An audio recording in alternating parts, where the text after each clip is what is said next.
नमस्कार. विषयांतर या यूट्यूब चॅनलवरील या नव्या आणि अत्यंत रंजक सखोल चर्चेत सर्वांचं स्वागत आहे. आपण या प्राचीन साहित्याचा अभ्यास करताना यापूर्वी पहिले 7 अध्याय आणि त्यांचा सविस्तर सारांश अतिशय सखोलपणे कव्हर केले आहे. हो, नक्कीच. त्या 7 अध्यायांच्या माध्यमातून आपण जीवनाचे विविध पैलू आणि कर्माची गुंतागुंत यावर खूप विस्तृत चर्चा केली. अगदी बरोबर. पण आजचा आपला विषय एका पूर्णपणे वेगळ्या आणि अधिक गूढ पातळीवर जाणार आहे. आज आपण वळणार आहोत 8व्या अध्यायाकडे, ज्याचं नाव आहे अक्षर ब्रह्मयोग. एकूण 28 श्लोकांचा हा अध्याय आहे. आणि हा अत्यंत महत्वाचा टप्पा आहे. हो. या आजच्या विश्लेषणाचे आपले मुख्य उद्दिष्ट काय आहे, तर या साहित्यातून जीवन, मृत्यू आणि त्याही पलीकडचे जे शाश्वत सत्य आहे त्याविषयीची शिकवण आणि त्यातील धडे समजून घेणे. मृत्यू ही मानवी अस्तित्वातील अशी एकमेव निश्चित घटना आहे ज्याबद्दल मनात प्रचंड कुतूहल आणि भीती असते. बरोबर. चला तर मग हे समजून घेऊया आणि या ज्ञानाच्या सागरात सखोल डुबकी मारूया. हा प्रवास खरोखरच उद्बोधक ठरणारा आहे. मी मगाशी म्हणाले तसं हा 8वा अध्याय खऱ्या अर्थाने भौतिक जगाच्या मर्यादा स्पष्ट करतो. हा एक असा भक्कम पूल आहे जो आपल्याला आध्यात्मिक सत्याकडे घेऊन जातो. इथे सर्वात महत्वाची गोष्ट म्हणजे एखादा माणूस आपले संपूर्ण जीवन कसे जगतो आणि त्याच्या आयुष्याचा शेवटचा क्षण कसा असतो, या दोन्ही गोष्टी एका अदृश्य धाग्याने कशा जोडलेल्या आहेत हे यात स्पष्ट केले आहे. येथे एक अत्यंत रंजक गोष्ट समोर येते. या चर्चेची सुरुवातच मुळात एका कुतूहलवर्धक प्रश्नांच्या मालिकेने होते. म्हणजे अर्जुनाची जिज्ञासा पूर्णपणे जागृत झालीय. तो ईश्वराला थेट 7 अत्यंत महत्वाचे प्रश्न विचारतो. आणि हे प्रश्न मानवी अस्तित्वाच्या मुळाशी जाणारे आहेत. हो. तो विचारतो की ब्रह्म म्हणजे नक्की काय, अध्यात्म कशाला म्हणतात, कर्म म्हणजे काय, तसेच अधिभूत, अधिदेव आणि अधियज्ञ या संकल्पनांचा खरा अर्थ काय. बरोबर. आणि या सर्वांवर कळस चढवणारा त्याचा शेवटचा प्रश्न. वर दिलेली उत्तरे अत्यंत नेमकी आहेत. ब्रह्म या संकल्पनेचं स्पष्टीकरण देताना सांगितले आहे की ब्रह्म म्हणजे सर्वोच्च आणि अविनाशी तत्व. म्हणजे या विश्वात जे काही निर्माण होते ते नष्ट होते. हो, पण जे कधीही कोणत्याही काळात नष्ट होत नाही ते शाश्वत तत्व म्हणजे ब्रह्म. त्यानंतर अध्यात्म या शब्दाची व्याख्या केली आहे. अध्यात्म म्हणजे प्रत्येक जीवाचा जो स्वतःचा मूळ स्वभाव आहे ते, ज्याला आपण इंग्रजीत कोर नेचर म्हणू शकतो. अगदी तेच. यानंतर कर्माची व्याख्या अत्यंत वेगळ्या दृष्टिकोनातून मांडली आहे.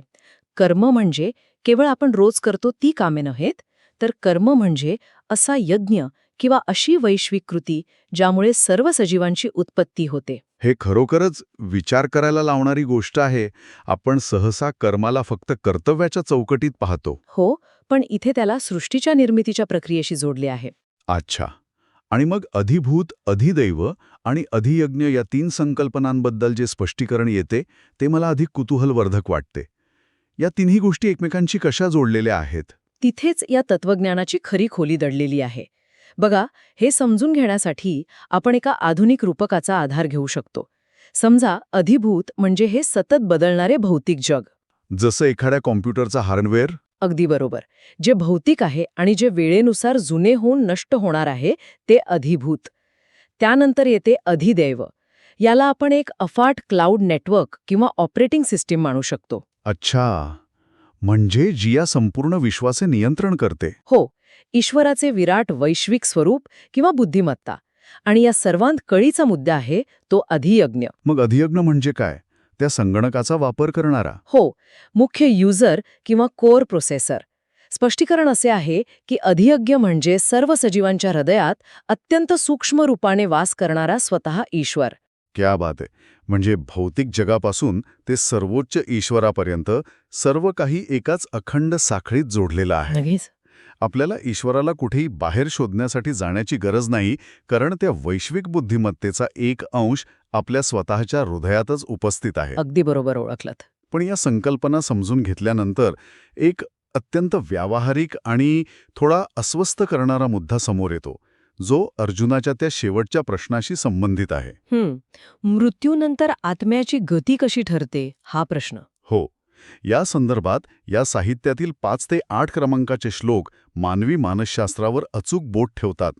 असे सांगितले आहे की जो व्यक्ती आपले शरीर सोडताना म्हणजे अगदी अंतिम क्षणी ज्या गोष्टीचे स्मरण करतो त्याला तीच गती प्राप्त होते. बरोबर.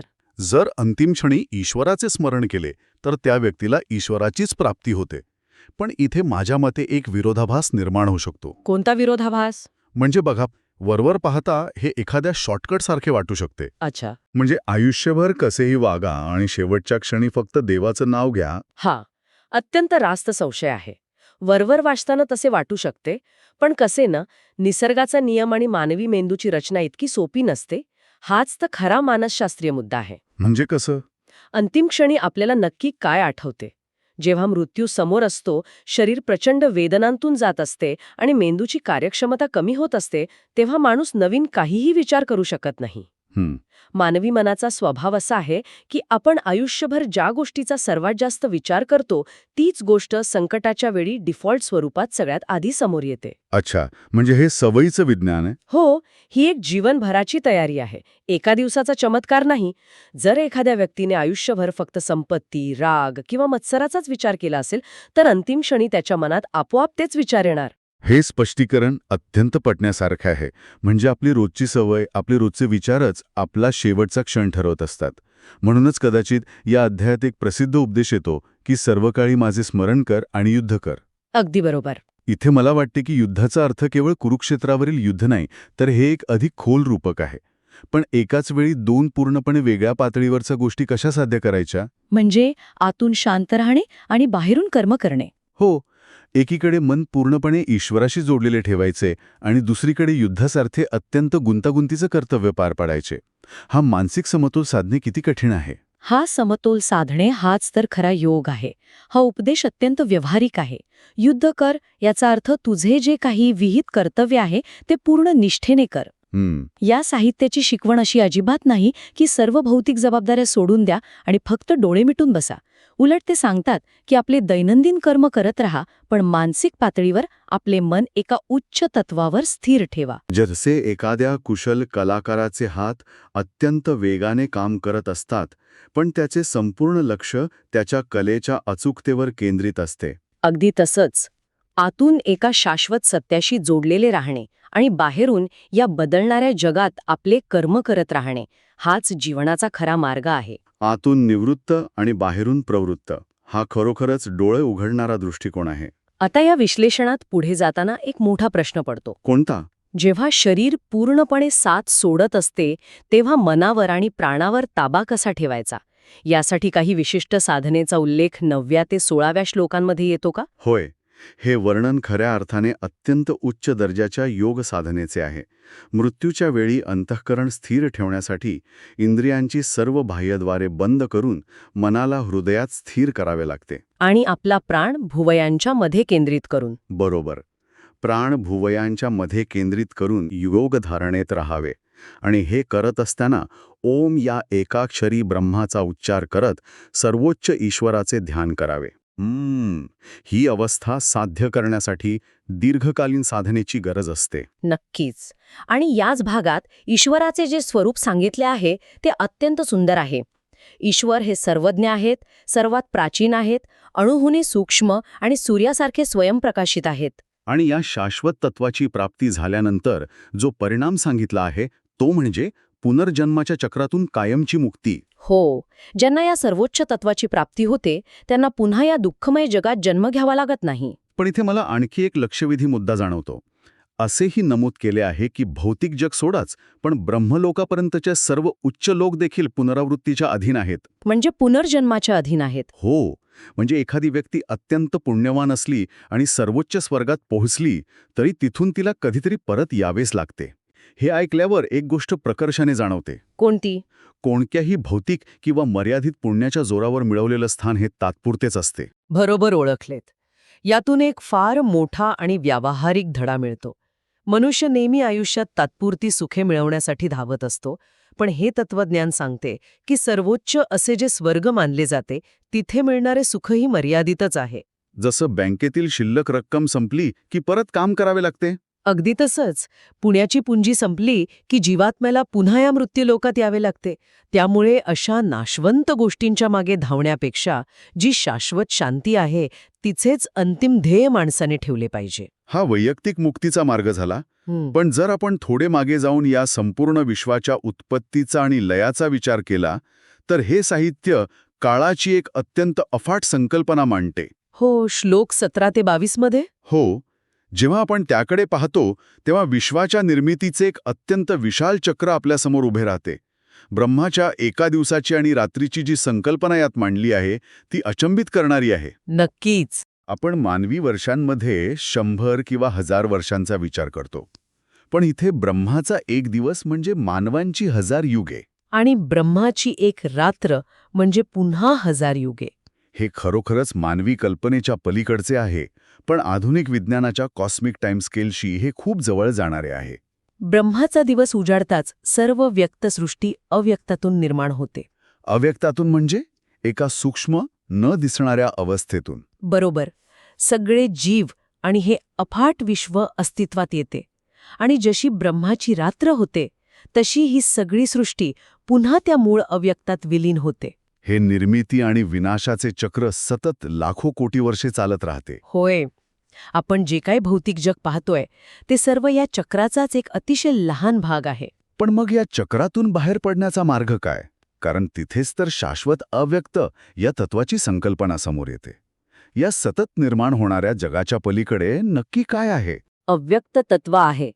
असे स्पष्ट केले आहे की जेव्हा सर्व प्राणीमात्रांचा आणि विश्वाचा नाश होतो तेव्हाही हे शाश्वत तत्व कधीच नष्ट होत नाही. तेच सर्वोच्च धाम आहे, तीच परम गती आहे. अगदी बरोबर. यातून आपल्याला हा मोलाचा धडा मिळतो की जे नष्ट होणार आहेत त्यात अडकून न पडता जे कायमस्वरूपी आहेत त्याच्याकडे आपली नजर स्थिर असली पाहिजे. आणि हीच नजर आपल्याला या विश्लेषणाच्या अंतिम भागाकडे घेऊन जाते. श्लोक 23 ते 28 मध्ये मृत्यूपश्चात आत्म्याला मिळणाऱ्या 2 चिरंतन मार्गांची रंजक चर्चा केली आहे. प्रकाशाचा मार्ग आणि अंधाराचा मार्ग. हो, किंवा आपण परंपरेत नेहमी ऐकतो ते उत्तरायण आणि दक्षिणायन. हे थोडे गूढ वाटत नाही का? आजच्या काळात आपण यांचा शब्दशः अर्थ घ्यायचा की यामागे काही खोल रूपक लपले आहे? यामागील रूपक समजून घेणे अत्यंत गरजेचे आहे. केवळ शब्दशः अर्थ घेतल्यास दिशाभूल होऊ शकते. प्रकाशाचा मार्ग म्हणजे काय? तर ज्यामध्ये अग्नी, दिवस, शुक्ल पक्ष आणि सूर्याच्या उत्तरायणाचे 6 महिने येतात. हां, या मार्गाने जाणारे ब्रह्माला प्राप्त होतात.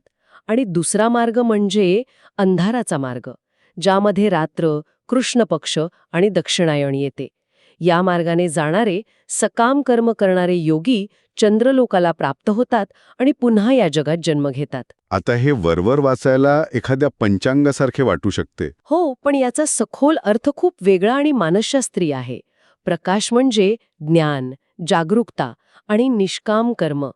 जेव्हा एखादी व्यक्ती फळाची अपेक्षा न ठेवता आपले कर्तव्य करते तेव्हा ती प्रकाशाच्या मार्गावर असते. अच्छा, आणि अंधार म्हणजे? अंधार म्हणजे अज्ञान, मोह आणि केवळ फळाची अपेक्षा ठेवून केलेले सकाम कर्म. हे रूपक उलगडल्यामुळे याचा अर्थ पूर्णपणे स्पष्ट झाला. म्हणजे जो व्यक्ती या 2 मार्गांचे खरे रहस्य जाणतो तो कधीही मोहात पडत नाही. बरोबर. तो जाणतो की सकाम कर्मामुळे तात्पुरते स्वर्गसुख मिळेल, पण पुन्हा या जगात परत यावेच लागेल. म्हणूनच तो कायम निष्काम कर्माचा म्हणजेच ज्ञानाचा मार्ग निवडतो. आणि म्हणूनच या साहित्याच्या शेवटी एक अतिशय क्रांतिकारी धडा दिला आहे. कोणता धडा? वेदांचे पठन करणे, यज्ञ करणे, तप करणे आणि दान करणे या सर्वांचे जे पुण्यफळ शास्त्रांमध्ये सांगितले आहे त्या सर्वांच्या पलीकडे एक खरा योगी जातो. तो या सर्व मोहांना ओलांडून सर्वोच्च स्थानापर्यंत पोहोचतो. अगदी तंतोतंत. म्हणूनच माणसाने नेहमी योगयुक्त असले पाहिजे. म्हणजे आपल्या कर्मांमध्ये आणि ईश्वरी तत्वाशी असलेल्या जोडणीमध्ये पूर्ण समन्वय असला पाहिजे. आपण जे कर्म करतो ते जगासाठी असते, पण त्यामागील निस्वार्थ विचार हा आपल्या स्वतःच्या आत्म्याचा प्रवासासाठी असतो. जर हे सूत्र खऱ्या अर्थाने आचरणात आणले तर मृत्यूची भीती पूर्णपणे निघून जाते. संपूर्ण 8व्या अध्यायाचा म्हणजेच अक्षर ब्रह्म योगाचा हा प्रवास खरोखरच थक्क करणारा आणि बुद्धीला चालना देणारा आहे. आपण सुरुवातीला ठरवलेल्या उद्दिष्टानुसार जीवनाचा उद्देश फक्त कसेबसे जगणे नाहीये हे अत्यंत स्पष्ट झाले आहे. होय. आपले कर्तव्य करत असताना आपले मन कुठे केंद्रित असते हे सर्वात महत्त्वाचे आहे. केवळ बाह्यकृती नाही तर आतला भाव अंतिम दिशा ठरवतो. आता ह्या अत्यंत सखोल चर्चेच्या शेवटी जाता जाता आपण एका वेगळ्याच विचारावर मनन करूया. नक्कीच. आपण मगाशी ब्रह्माच्या एका दिवसाची अफाट संकल्पना पाहिली. हजारो युगांचा एक दिवस आणि हजारो युगांची एक रात्र. या महाकाय वैश्विक कालचक्रात मानवी अस्तित्व हे केवळ एका सेकंदाच्या हजाराव्या भागाइतके आहे. जर मानवी आयुष्य या अफाट कालचक्रात एवढे लहान असेल तर आपल्या दैनंदिन चिंता खरोखरच किती क्षुल्लक आहेत.